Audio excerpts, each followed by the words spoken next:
সংসদের রীতি। আমাদেরকে জুলাইয়ের বিরুদ্ধে দাঁড়ানোর পায়তারা করা হচ্ছে। ও যদি আইন না বোঝে তাদেরকে বারবার বুঝে আমাদের আর লাভ নাই। মানুষ স্পিকার, যেই সংবিধান জনগণের কথা বলে না, জনগণ সেই সংবিধান ছুঁড়ে ফেলে দেবে। বাট যেটা আমরা সংশোধন করতে পারি, যেটা আমরা ঠিক করতে পারি সংবিধানের মধ্যে থেকে, আমরা সেটাই করব। এটা হাসিনা তো ব্যক্তি না, এটা একটা আইডিয়া, এটা একটা সিস্টেম। এটার মধ্যে দিয়ে যে কেউ হাসিনা হইতে পারে।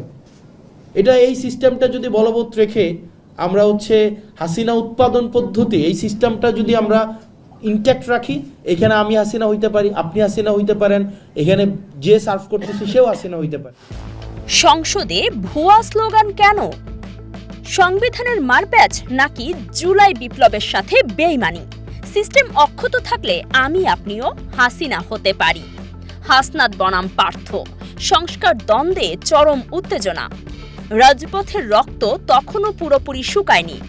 যাদের বুকের তাজা রক্ত আর অকাতর আত্মত্যাগে রচিত হলো স্বাধীন বাংলাদেশের নতুন ইতিহাস, তাদের সেই জুলাই সনদ কি আজ শীতাতপ নিয়ন্ত্রিত কক্ষে বসে আইনি মারপ্যাচে নিলামে উঠছে?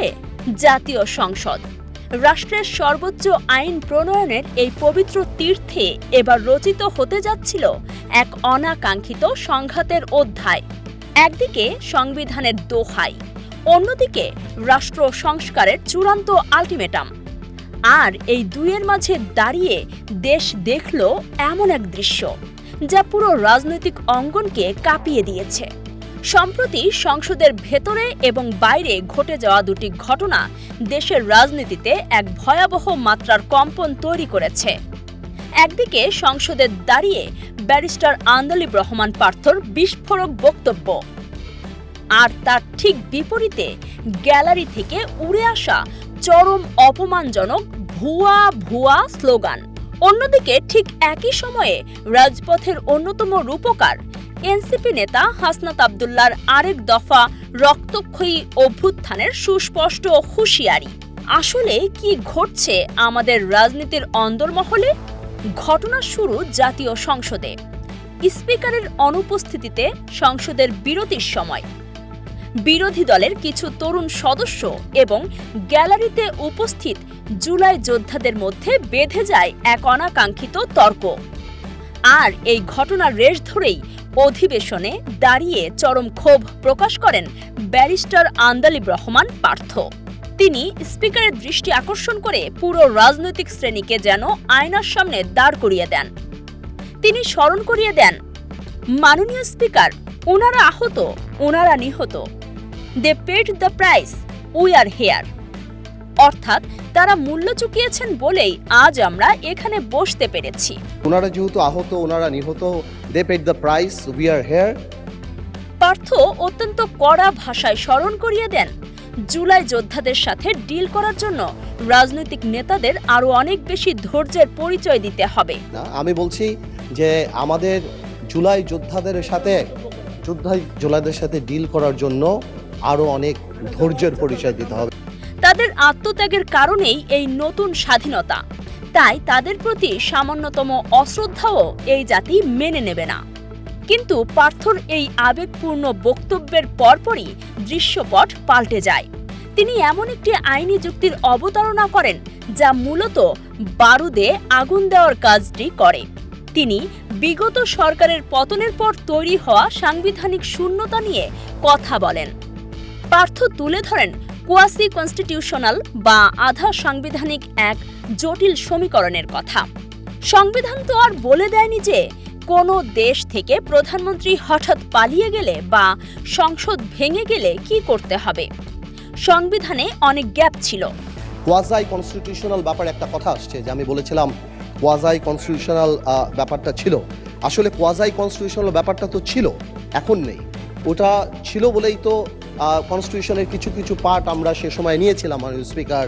কারণ এই সংবিধান তো বলে নাই যে কোনো দেশ থেকে প্রধানমন্ত্রী ভেঙে গেলে কি করা যাবে। সংবিধানে অনেক গ্যাপ ছিল। পার্থ বোঝাতে চান, 5ই আগস্টের পর দেশ যখন চরম নেতৃত্বহীনতায়, তখন সেই আইনি শূন্যতা পূরণ করতেই তৎকালীন রাষ্ট্রপতি শাহাবুদ্দিনের কাছে শপথ নিয়েছিলেন অনেকেই। যারা আজ সেই আইনি কাঠামোর বৈধতা নিয়ে প্রশ্ন তুলছেন।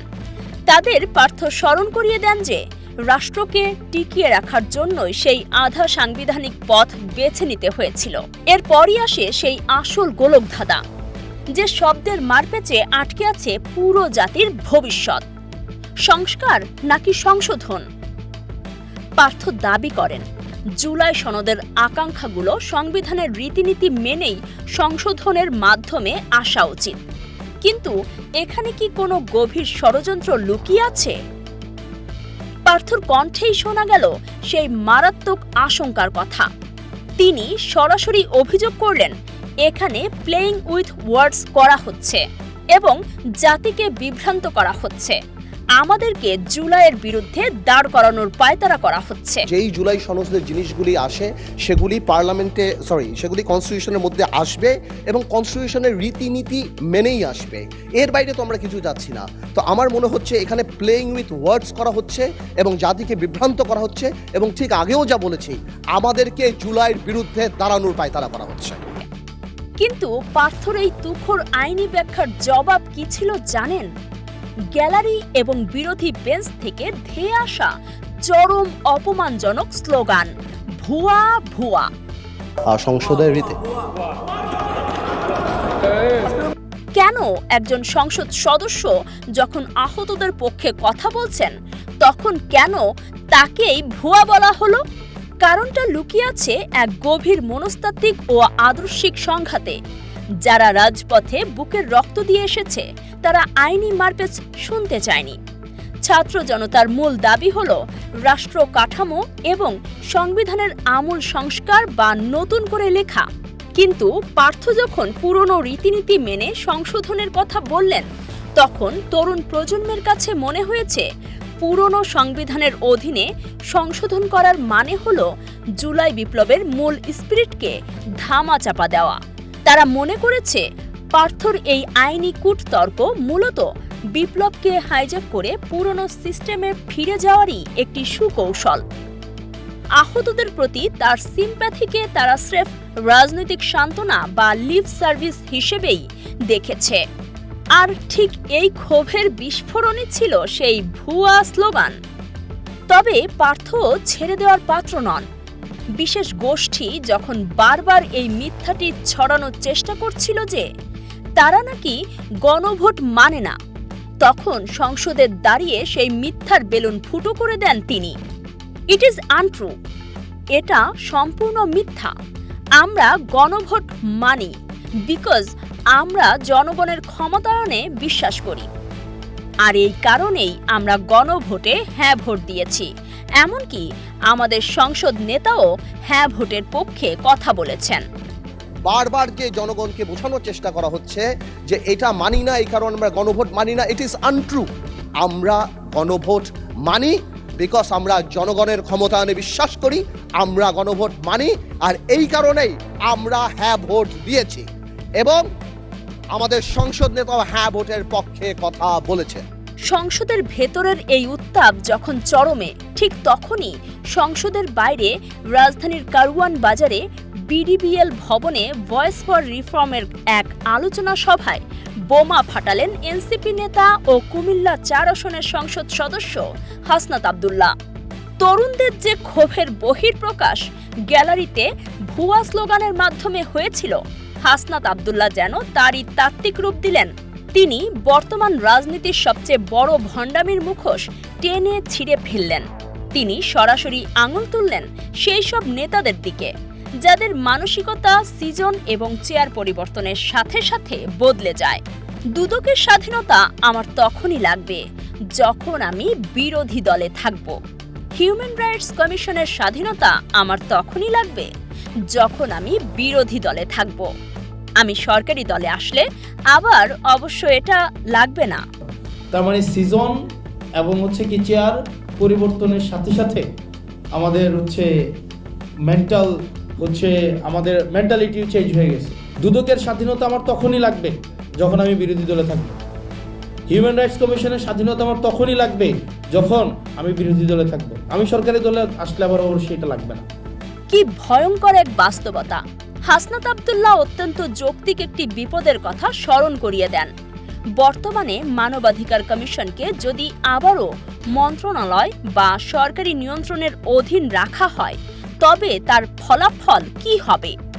যদি মানবাধিকার কমিশনের অধ্যাদেশ যথাযথভাবে কার্যকর না হয়, তবে 2009 সালের আইন অনুযায়ী তদন্তের দায়িত্ব আবারও সেই স্বরাষ্ট্র মন্ত্রণালয়ের হাতেই চলে যাবে।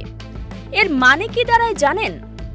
এর মানে হলো জুলাই অভ্যুত্থানে পুলিশের গুলিতে যে শত শত প্রাণ ঝরে গেল, সেই পুলিশ হত্যার মতো বিষয়গুলোর তদন্তের ভার থাকবে খোদ পুলিশেরই হাতে। প্রবলেমটা হবে 2009 সালে যে হিউম্যান রাইটস কমিশনের যেই লটা, সেটা আবার রিএনফোর্স হবে। এটা যদি রিএনফোর্স হয়, তাইলে যেটা হবে, তদন্তের দায়িত্ব কিন্তু পাবে স্বরাষ্ট্র মন্ত্রণালয়। তাইলে পুলিশ হত্যার যে বয়ানটা কিছুদিন পর পর মাঠে নিয়ে আসে, তখন দেখা যাবে কি এটার দায়িত্ব কে পাবে? পুলিশ পাবে। এখন পুলিশ হত্যার তদন্ত করার দায়িত্বটা পাবে। যে পুলিশ খুন করেছে, সেই পুলিশই করবে তদন্ত। একে কি ন্যায় বিচার বলে, নাকি বিচারের নামে এক নিষ্ঠুর প্রহসন? এরপর হাসনাত আব্দুল্লাহ ক্ষমতার রাজনীতির যে সমীকরণটি সামনে আনলেন, তা বাংলাদেশের রাষ্ট্রবিজ্ঞানে এক যুগান্তকারী তত্ত্ব। তিনি পরিষ্কার করে দিলেন, স্বৈরাচার কোনো নির্দিষ্ট ব্যক্তির নাম নয়, এটি একটি সিস্টেম। এই 24 কেন হয়েছিল? এটা তো কোনো ব্যক্তি না, এটা একটা আইডিয়া, একটা সিস্টেম। এই সিস্টেমের মধ্যে দিয়ে যে কেউই হাসিনা হয়ে উঠতে পারে। যদি এই পুরনো সিস্টেমকে আমরা অক্ষুণ্ণ রাখি, তাহলে আমি হাসিনা হতে পারি, আপনি হাসিনা হতে পারেন। আজ যে ক্ষমতায় বসে সার্ভ করছে, সেও হাসিনা হতে পারে। এটি অনেকগুলো আইডিয়ার একটি সমষ্টি।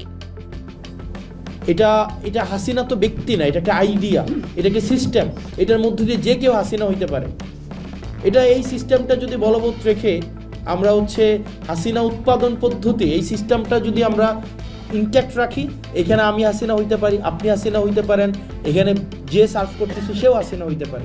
এটা একটা ক্যারেক্টার, অনেকগুলো ক্যারেক্টার মিলাই হাসিনা। এটা তো কোনো হাসিনা একটা সিঙ্গেল এন্টাইটি না, এটা অনেকগুলো আইডিয়ার একটা সমষ্টি হাসিনা। আর এখানেই পার্থ সংশোধন বনাম হাসনাতের সংস্কারের আসল লড়াই। হাসনাত অত্যন্ত কড়া ভাষায় জানিয়ে দিয়েছেন, ব্যক্তি পরিবর্তনের জন্য নয়, রাষ্ট্রের আমূল পরিবর্তনের জন্যই 24-এর গণ অভ্যুত্থান হয়েছিল। সরকারকে কালক্ষেপণ না করে দ্রুত বিচার বিভাগ স্বাধীন করার আহ্বান জানিয়েছেন এই তরুণ নেতা। আর সেই সাথে দিয়ে গেছেন এক চরম অশনি সংকেত। তিনি পরিষ্কার করে দিয়েছেন, ক্ষমতাসীন দল যদি এই মেজরিটির বড়াই দিয়ে আবার পিছনে হাঁটে, তাহলে জাতি আবারও পিছিয়ে যাবে। আর যদি তাই হয়, তবে এই 24কে আবারও পুনর্মঞ্চায়ন করতে হবে। হ্যাঁ, আবারও হবে। কোনো না কোনো জায়গায় মানুষের মনে এটার প্রস্তুতি চলছে। 17 বছর লেগেছিল আগের স্বৈরাচারকে হঠাতে। এবার হয়তো 34 বছর বা 68 বছর লাগবে না, তার অনেক আগেই এটা হবে। আবার এই 24 আবার এটাকে পুনর্মঞ্চায়ন করতে হবে। এটা কোনো না কোনো জায়গায় এটার আবার প্রস্তুতি চলছে, আবার হবে কোনো না কোনো সময়। এটা হয়তো 17 বছর আওয়ামী লীগ ছিল, এটা হয়তো 34 বছর হবে, না হয় 68 বছর পর হবে, বাট এটা হবে। একদিকে আইনি কাঠামোর ভেতরে থেকে রাষ্ট্র পরিচালনার যুক্তি, অন্যদিকে পুরো সিস্টেম ভেঙে নতুন বাংলাদেশ গড়ার অদম্য জেদ। সংসদ থেকে রাজপথ, সর্বত্র এখন এই এক অদৃশ্য যুদ্ধ। রাজনীতিকরা কি সংবিধানের পুরনো ছকেই হাঁটবেন, নাকি জুলাইয়ের শহীদদের রক্তে লেখা সনদ বাধ্য করবে রাষ্ট্রযন্ত্রকে আমূল বদলে ফেলতে? ভুয়া স্লোগান আর 24 আবারও হবে, এই দুটি সতর্কবার্তা কি আমাদের রাজনীতিকদের কানে পৌঁছাচ্ছে? ইতিহাস বড়ই নির্মম। যারা ইতিহাস থেকে শিক্ষা নেয় না, ইতিহাস তাদের ক্ষমা করে না। ক্ষমতার চেয়ার আজ যাদের কাছে, তাদের সিদ্ধান্ত নিতে হবে। তারা কি কাঠামোগত সংস্কার করে একটি নতুন বাংলাদেশ গড়বেন, নাকি নতুন বোতলে পুরনো মদ বিক্রি করে আরেকটি অনিবার্য অভ্যুত্থানকে আমন্ত্রণ জানাবেন? জুলাই সনদের ভবিষ্যৎ এখন কোন পথে? দেশের রাজনীতি, সংসদের ভেতরের উত্তাপ এবং খবরের পেছনের আসল খবরগুলোর বস্তুনিষ্ঠ বিশ্লেষণ পেতে চোখ রাখুন আমাদের চ্যানেলে। এতক্ষণ দেখছিলেন ইকো অফ বাংলাদেশ। প্রতিদিনের এমন নিউজ আপডেট পেতে সাবস্ক্রাইব করুন আমাদের চ্যানেল, সেই সাথে অন করে রাখুন বেল আইকন।